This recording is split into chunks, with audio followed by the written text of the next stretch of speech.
As soon as this woman walked through her front door, she was confronted with collection notices everywhere. The overwhelming stress from mounting bills completely crushed her spirit. The next day, everything seemed to reset back to square one. Erin resumed her search for suitable employment. Unexpectedly, her boss Peter showed up out of nowhere. It turned out Peter had received a call from a chemistry professor that morning. The professor informed him that the hexavalent chromium used by the power plant exceeded legal limits. Donna's family's illnesses were likely directly linked to the power company. This wasn't just a simple property acquisition case anymore. If the power company had truly violated regulations, this was a major issue. He wanted Erin back at work to continue following up on the case. The next day, Peter sent a formal legal notice to the power company. Meanwhile, Donna remained completely in the dark about the water contamination. The chemistry professor sent Erin a list of diseases caused by hexavalent chromium. Donna's family's illnesses were all on that list. Only then did Donna understand why the power company wanted to buy their house, and she realized they weren't the only family whose property was purchased after falling ill. Soon after, a representative from the power company came to the law firm to negotiate. However, this person was merely a low-level business representative. The negotiations didn't go smoothly, but before leaving, the representative warned Peter and Erin that Sinclair Power Plant's parent company was Pacific Power and Electric, with net assets of $28 billion.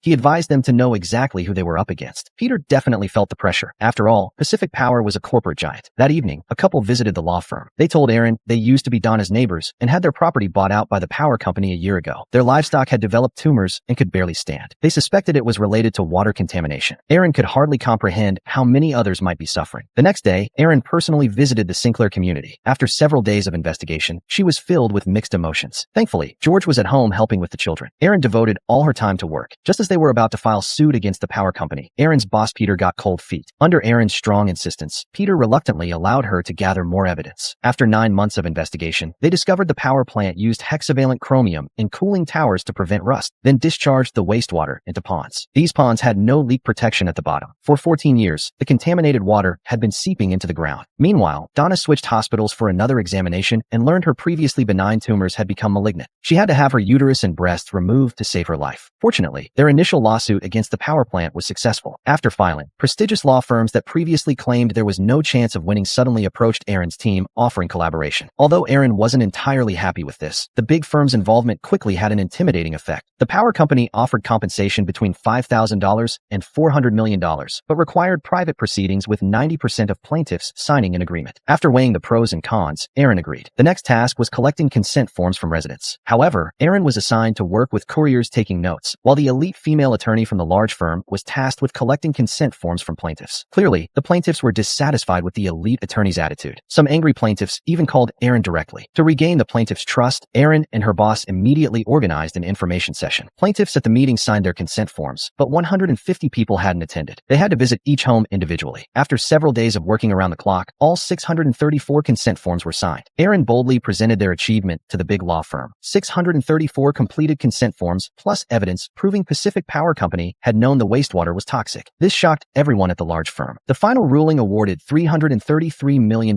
making it the highest settlement amount in American legal history at that time.